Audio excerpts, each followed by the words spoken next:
Je recommence. La vidéo a pas encore passé, vas-y. Hein, c'est ce foutu téléphone, la carte mémoire, comme d'habitude. J'ai beau vérifier et faire du nettoyage avant, mais il restait des trucs, hein, donc évidemment, ça a pas passé, hein. Voilà. C'est chiant, mais c'est comme ça. Bonjour à tous mes amis, aux frères et sœurs, et à tous mes abonnés. Mon rabbi, je te bénis, voilà. Et ainsi que tout le monde, hein, vas-y. Il faut vraiment que j'aie une patience d'ange. Franchement, des fois je suis obligé de recommencer 4-5 fois parce que la vidéo ne passe pas.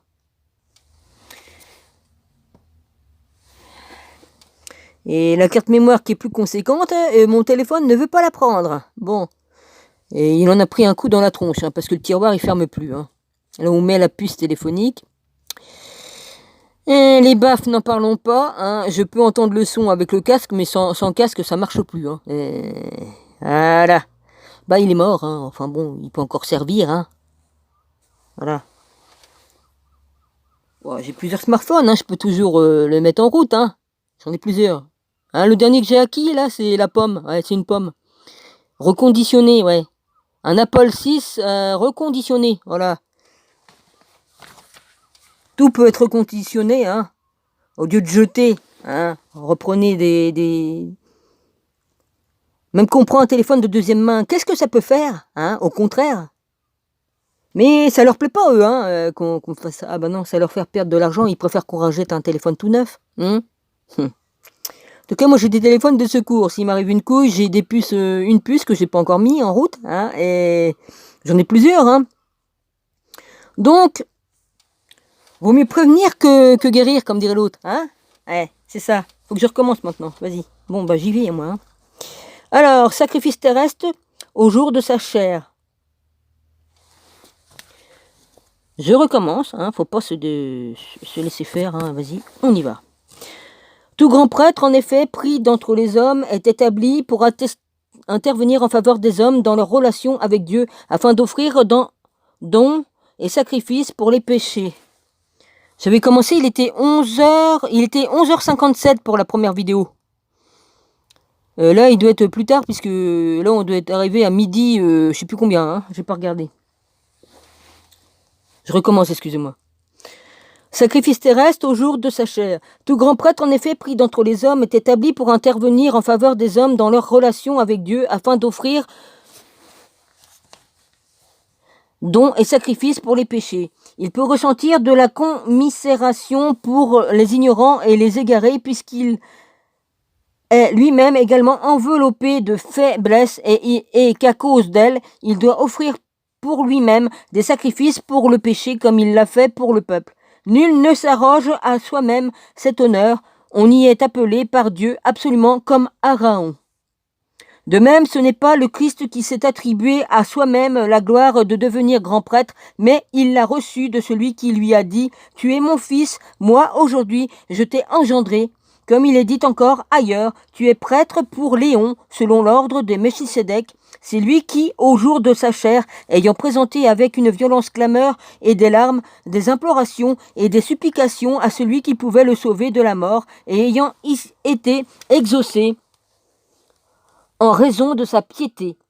Tout fils qu'il était a pris de ce qu'il souffrit, l'obéissance après avoir été rendu parfait. Il est devenu pour tous ceux qui lui obéissent principe de salut éternel, puisqu'il est salué par Dieu du titre de grand prêtre, selon l'ordre de Melchisédek.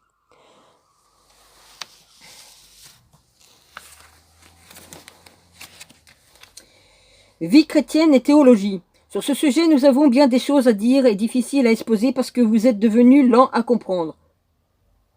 En effet, alors qu'avec le temps, vous devriez être devenus des maîtres, vous avez de nouveau besoin qu'on vous enseigne les premiers rudiments des oracles de Dieu, et vous en êtes venus à avoir besoin de lait, non de nourriture solide. Effectivement, quiconque en est encore au lait ne peut goûter la doctrine de justice, car c'est un tout petit enfant. Les parfaits, eux, ont la nourriture solide, ceux qui par l'habitude ont le sens moral exercé au discernement du bien et du mal. L'auteur expose son dessein. C'est pourquoi, laissant l'enseignement élémentaire sur le Christ, élevons-nous à l'enseignement parfait sans revenir sur les articles fondamentaux de repentir des œuvres mortes et de la foi en Dieu, de l'instruction sur les baptêmes et de l'imposition des mains et de l'imposition des mains, de la résurrection des morts et du jugement éternel. Et c'est ainsi que nous allons faire si Dieu le permet. Il est impossible, en effet, que ceux qui une fois ont été illuminés, qui ont goûté un don céleste, qui sont devenus participants de l'Esprit Saint, qui ont goûté la belle parole de Dieu et les forces du monde à venir, et que néanmoins sont tombés de les rénover une seconde fois en les amenant à la pénitence, alors qu'ils crucifient pour leur compte le Fils de Dieu et le bafouant publiquement. Ah, j'ai mes lunettes, j'ai les yeux qui se troublent. Enfin, je veux dire mon œil. Ouais, c'est vrai, j'ai tellement habitué de voir avec un seul œil. Pour moi, je dis mes yeux. Oui, bon, c'est pas grave. J'en suis d'où, moi? L'Esprit Saint qui ont goûté la belle parole de Dieu et les forces du monde à venir et qui, néanmoins, sont tombés de les rénover une seconde fois en les amenant à la pénitence alors qu'ils crucifient pour leur compte le Fils de Dieu et le bafouent publiquement. En effet, lorsqu'une terre a bu la pluie venue souvent sur elle et qu'elle produit des plantes utiles à cela, même pour qui elle est cultivée, elle reçoit de Dieu une bénédiction. Mais celle qui porte des épines et des ronces est éprouvée et bien proche d'elle, est bien proche d'être maudite. Elle finira par être brûlée. Ah bah tout à l'heure c'était mieux dit, mais bon, je commence à fatiguer les gars, hein.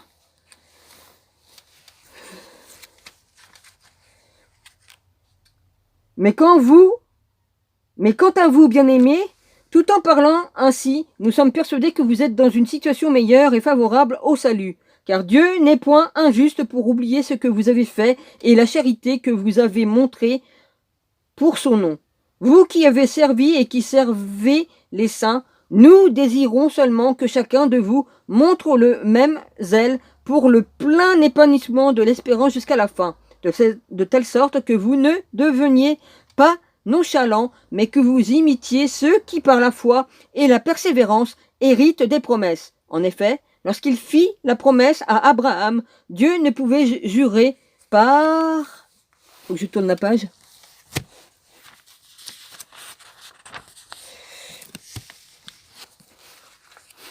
Par un plus grand,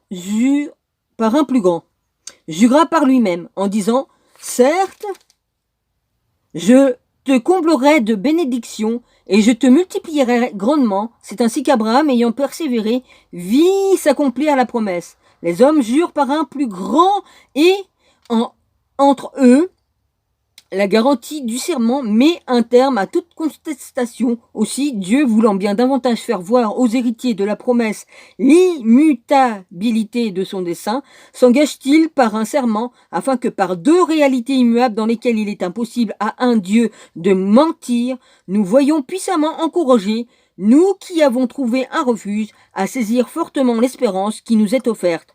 Voilà, pour tous ceux qui disent que Dieu n'existe pas, hein, ils traitent Dieu de menteur. Eh oui. Reprise du thème sacerdotal. En effet, nous avons comme une encre de notre âme sur autant que solide et pénétrant par-delà le voile, là où est entré pour nous en précurseur Jésus, devenu pour Léon grand prêtre selon l'ordre de Melchisédek.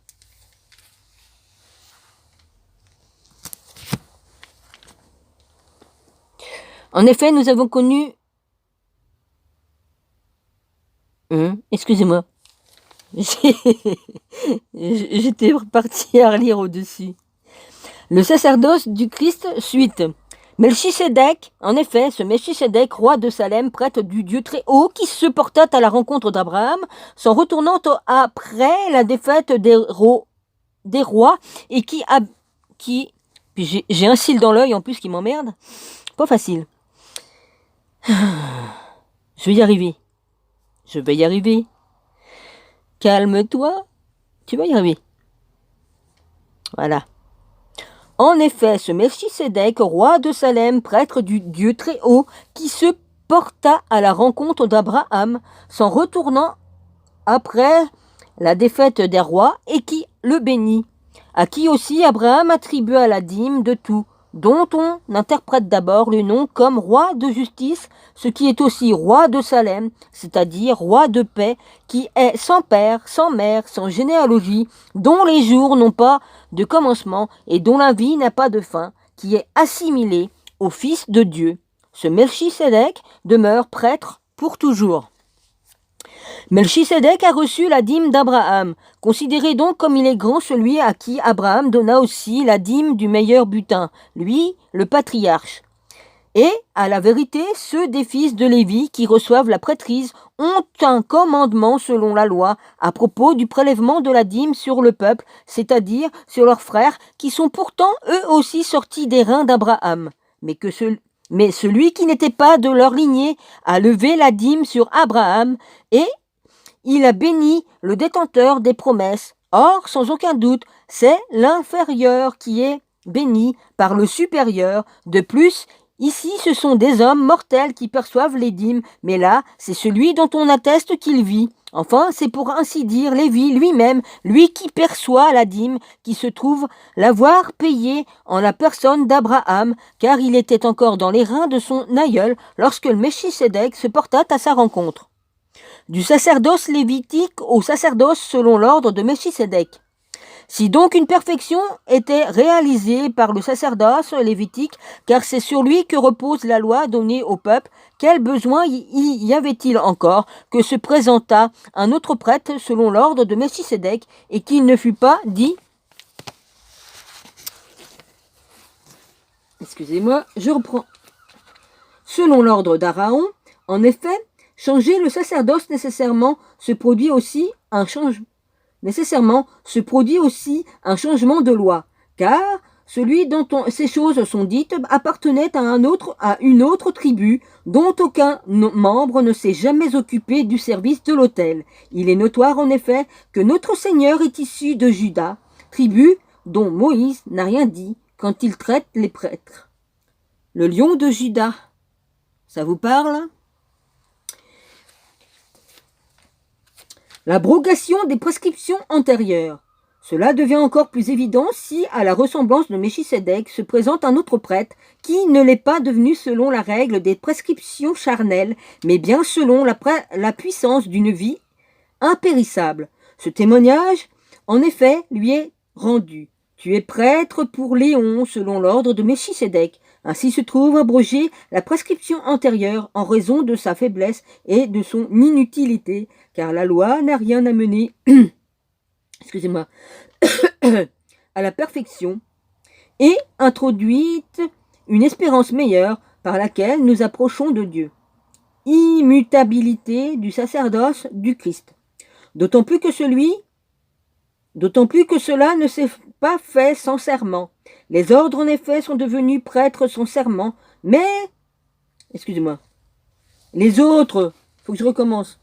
Ouais, je commence à fatiguer et j'ai du mal à me concentrer, alors veuillez me pardonner. Et je souffre du dos. Oh la vache. Bon. D'autant plus, alors, je recommence, il faut pas que je m'énerve. J'ai ma dyslexie aussi qui est chiante. Immutabilité du sacerdoce du Christ. D'autant plus que cela ne s'est pas fait sans serment. Les autres, en effet, sont devenus prêtres sans serment. Mais celui-ci l'a été avec serment par celui qui lui a dit « Le Seigneur a juré et il ne s'en repentira pas. Tu es prêtre par Léon. » Et par suite, c'est d'une alliance meilleure que Jésus est devenu devenu garant. Papa, aide-moi, je suis fatiguée.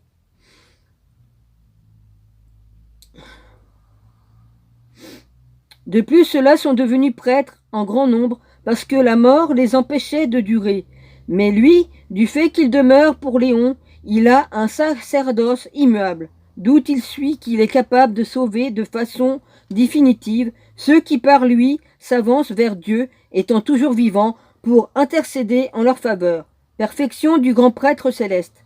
Oui, tel est précisément le grand prêtre qui nous fallait, saint, innocent, immaculé, séparé désormais des pécheurs, élevé plus haut que les cieux, qui ne soit pas journellement dans la nécessité, comme les grands prêtres, d'offrir des victimes, d'abord pour ses propres péchés, ensuite pour ceux du peuple, car ceci, il l'a fait une fois pour toutes, en s'offrant lui-même. La loi, en effet, établit comme grand prêtre des hommes sujets à la faiblesse, mais la parole du serment postérieur à la loi établit le Fils rendu parfait pour Léon.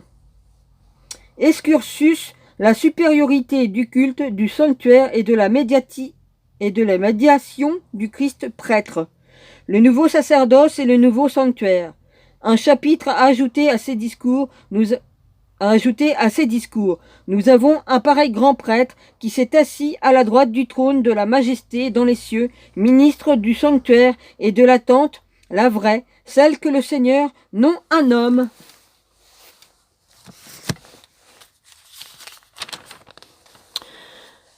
a dressée. Tout prêtre, en effet, est établi pour offrir des dons et des sacrifices, d'où la nécessité pour lui aussi d'avoir quelque chose à offrir à la vérité. Si Jésus était sur terre, il ne serait pas même prêtre, puisqu'il y en a qui offrent les dons conformément à la loi. Cela assure le service d'une copie et d'une ombre des réalités célestes, ainsi que Moïse, quand il eut à construire la tente, en fut divinement averti. Vois, est-il dit, en effet, tu feras tout d'après le modèle qui t'a été montré sur la montagne. Le Christ médiateur d'une meilleure alliance. Mais à présent, le Christ a obtenu un ministère d'autant plus élevé que meilleure est l'alliance dont il est le médiateur et fondée sur des meilleures promesses, car si cette première alliance avait été irréprochable, il n'y aurait pas eu lieu de lui en substituer une seconde. C'est en effet en les blâmant que Dieu déclare.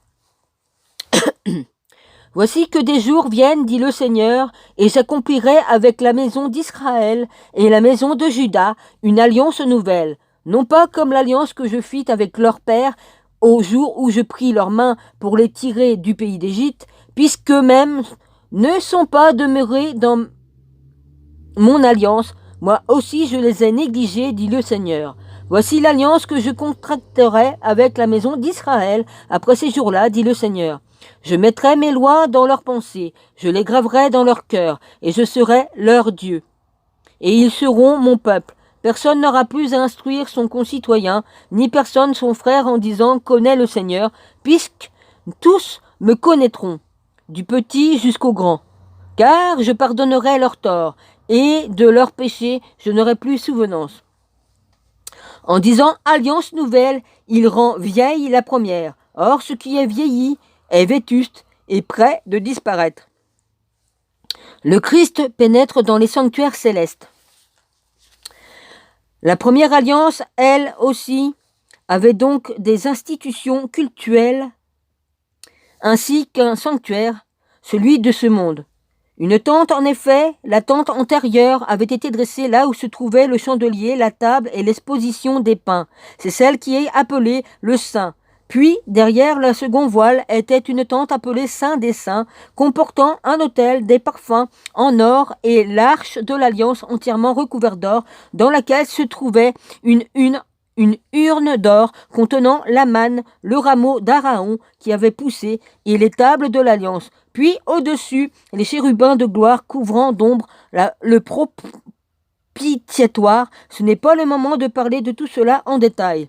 Ouais, pourtant, j'aurais beaucoup à dire, moi. Parce que je connais pas mal de secrets. Tout étant ainsi disposé, les prêtres entrent en tout temps dans la première tente pour s'acquitter du service culturel dans la seconde, au contraire. Ouais, Dieu donne des réponses à qui il veut bien. Ouais. Selon nos fouilles, hein. Ouais. Le grand prêtre pénètre. Alors, j'en étais là. Dans la seconde, au contraire, seul le grand prêtre pénètre et une seule fois par an, non sans s'être muni de sang qu'il offre pour ses manquements et ceux du peuple, L'Esprit Saint montre ainsi que la voie du sanctuaire n'est pas ouverte tant que le premier tente subsiste. C'est là une figure pour la période actuelle. Sous son régime, on offre des dons et des sacrifices qui n'ont pas le pouvoir de rendre parfait l'adorateur et sa conscience. Ce sont des règles pour la chair, ne concernant que les aliments, les boissons diverses, ablutions et imposées seulement jusqu'au temps de la réforme. Le Christ, lui, survenu comme grand prêtre des biens à venir, traversant l'attente plus grande et plus parfaite qui n'est pas faite de main d'homme, c'est-à-dire qui n'est pas de cette création. Entrer une fois pour toutes dans le sanctuaire, non pas avec du sang de bouc ou de jeunes taureaux, mais avec son propre sang, nous ayant acquis une rédemption éternelle. Si en effet du sang de bouc et de taureau et de la cendre de génisse dont on asperge ceux qui sont souillés les sanctifie en leur procurant la pureté de la chair, combien plus le sang du Christ qui par l'Esprit éternel s'est offert lui-même sans tache à Dieu, purifiera-t-il notre conscience des œuvres mortes pour que nous rendions au culte au Dieu vivant. Le Christ scellé, le Christ scelle la nouvelle alliance par son sang. Voilà pourquoi il est médiateur d'une nouvelle alliance, afin que sa mort ayant eu lieu pour racheter les transgressions de la première alliance, ceux qui sont appelés reçoivent l'héritage éternel promis, car là où il y a testament, il est nécessaire que la mort du testateur soit constatée. Un testament, en effet, n'est valable qu'à la suite du décès, puisqu'il n'entre jamais en vigueur tant que vit le testateur. De là vient que même la première alliance n'a pas été inaugurée sans effusion de sang. Effectivement, lorsque Moïse eut promulgué au peuple entier chaque prescription selon le teneur de la loi, il prit le sang des jeunes taureaux et des boucs avec de l'eau et de la laine écarlate et de l'hysope, et il aspergea le livre lui-même et tout peuple en disant « Ceci est le sang de l'alliance que Dieu a prescrit pour vous. » Puis, de la même manière, il aspergea du sang la tente et tous les objets du culte. D'ailleurs, selon la loi, presque tout est purifié par le sang, et sans effusion de sang, il n'y a point de rémission. Il est donc nécessaire, d'une part, que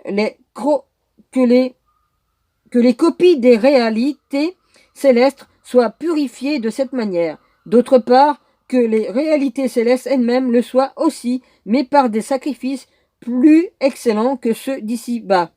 Ce n'est pas en effet dans un sanctuaire fait de main d'homme, dans une image de l'authentique, que le Christ est entré, mais dans le ciel lui-même, afin de paraître maintenant devant la face de Dieu, en notre faveur. Ce n'est pas non plus pour s'offrir lui-même à plusieurs reprises comme fait le grand prêtre, qui entre chaque année dans le sanctuaire avec un sang qui n'est pas le sien, car alors il aurait dû souffrir plusieurs fois depuis la fondation du monde. Or, c'est maintenant, une fois pour toutes, à la fin des temps, qu'il s'est manifesté pour abolir le péché par son sacrifice, et comme les hommes ne meurent qu'une fois, après quoi il y a un jugement. Ainsi, le Christ, après s'être offert une seule fois pour enlever les péchés d'un grand nombre, apparaîtra une seconde fois hors du péché à ceux qui attendent pour leur donner le salut.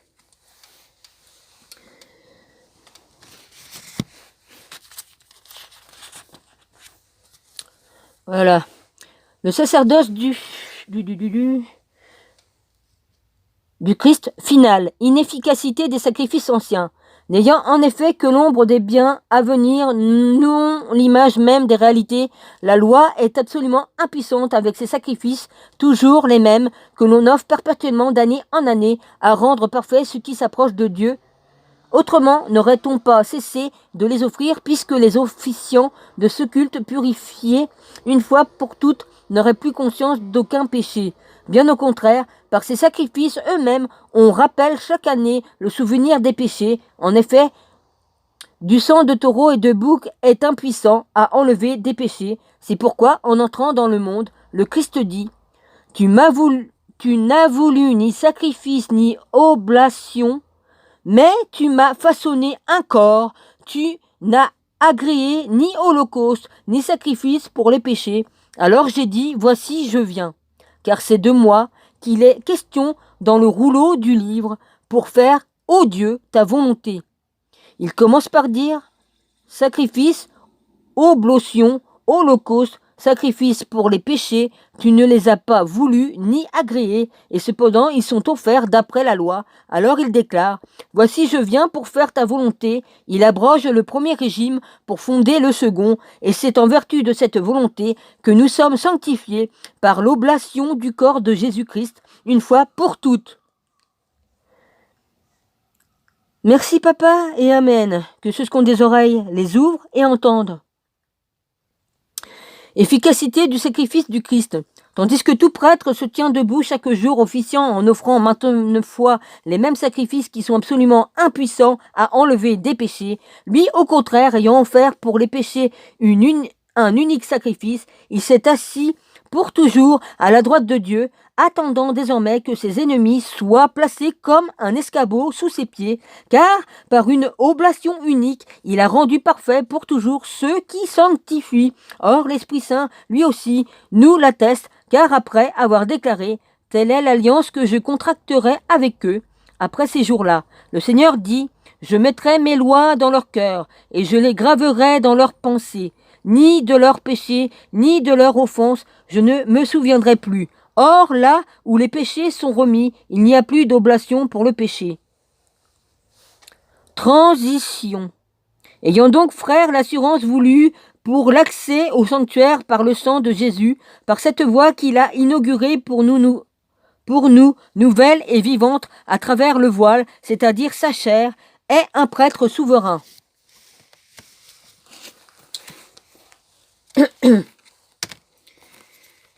À la tête de la maison de Dieu. Approchons-nous avec un cœur sincère dans la plénitude de la foi, les cœurs nettoyés de toutes les souillures d'une conscience mauvaise et le corps lavé d'une eau pure. Gardons indéfectible la confession de l'espérance, car celui qui a promis est fidèle, et faisons attention les uns aux autres pour nous stimuler dans la charité et les œuvres bonnes. Ne désertez pas votre propre assemblée comme quelqu'un ont coutume de le faire, mais encouragez-vous mutuellement, d'autant plus que vous voyez approcher le jour. Car si nous péchons volontairement après avoir reçu la connaissance de la vérité, il n'y a plus de sacrifice pour les péchés. Il y a au contraire une perspective redoutable, celle du jugement, et d'un courroux de feu qui doit dévorer les rebelles. Quelqu'un rejette-t-il la loi de Moïse impitoyablement, il est mis à mort sur la déposition de 2 ou 3 témoins. D'un châtiment, combien plus grave sera jugé, digne, ne pensez-vous pas celui qui aura foulé aux pieds le Fils de Dieu, tenu pour profane le sang de l'alliance dans lequel il a été sanctifié et outragé l'esprit de la grâce? Nous connaissons en effet celui qui a dit « À moi la vengeance, c'est moi qui rétribuerai » et encore « Le Seigneur jugera son peuple. » Ô chose effroyable que de tomber aux mains du Dieu vivant. Motif de persévérance. Mais rappelez-vous ces premiers jours où, après avoir été illuminés, vous avez soutenu un grand assaut de souffrance, tantôt exposé publiquement aux approbes et aux tribulations, tantôt vous rendant solidaires de ceux qui étaient ainsi traités. Et en effet, vous avez pris part aux souffrances des prisonniers. Vous avez accepté avec joie la spoliation de vos biens, sachant que vous étiez en possession d'une richesse meilleure et stable. Ne perdez donc pas votre assurance, elle a une grande et juste récompense. La foi persévérante, je continuerai là-dessus, parce que je suis arrivée à 28 minutes. Je pense qu'elle va passer avec tout ce que j'ai enlevé. Mais voilà, papa, fais que ça marche. Je t'en prie, fais que ça marche, parce que j'ai pas du tout envie de recommencer. Je suis malade et je suis fatiguée. Je suis épuisée, papa. Allez, je vous bénis tous.